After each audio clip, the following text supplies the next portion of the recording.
बहुत अच्छी सी कहानी है रतन टाटा और विल फोर्ड की। हुआ ये कि 1998 में टाटा ने इंडिका कार लॉन्च की और बहुत अच्छा उसका सेल नहीं हो रहा था। उसकी वजह से काफ़ी लॉसेस हो रहे थे। मैनेजमेंट ने सुझाव दिया कि इसे बेच देना चाहिए। टाटा उस समय अमेरिका में गए और विल फोर्ड जो फोर्ड कंपनी के चेयरमैन थे उनसे मिले और बताया कि ऐसी सिचुएशन है, हम चाहते हैं कि ये कंपनी हम आपको बेच दें। जब डील बहुत कुछ आगे बढ़ गई तो विल फोर्ड ने टाटा से कहा कि मुझे ये समझ में नहीं आता कि जब आपको गाड़ियाँ बनाने आता नहीं है तो आप इस बिज़नेस में आए क्यों।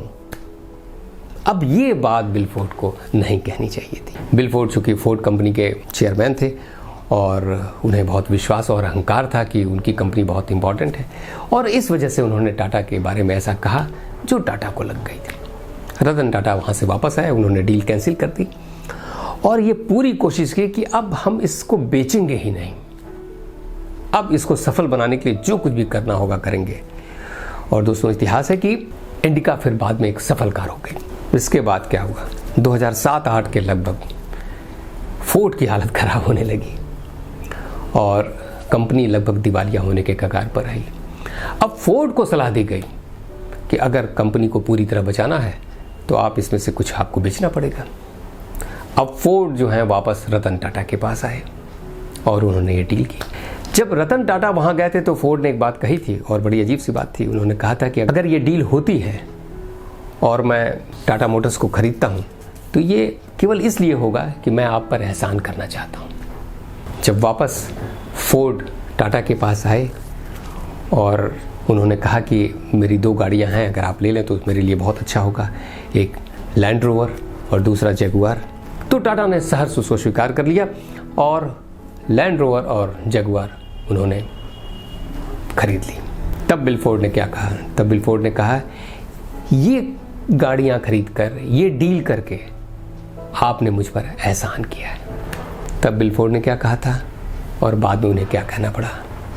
तब विल फोर्ड अहंकार के शिखर पर बैठे थे और चूंकि शिखर पर बैठे थे उसकी वजह से उन्हें एक दिन ये देखना पड़ा कि जिस आदमी का उन्होंने अपमान किया था उसी के सामने फिर उन्हें हाथ फैलाना पड़ा।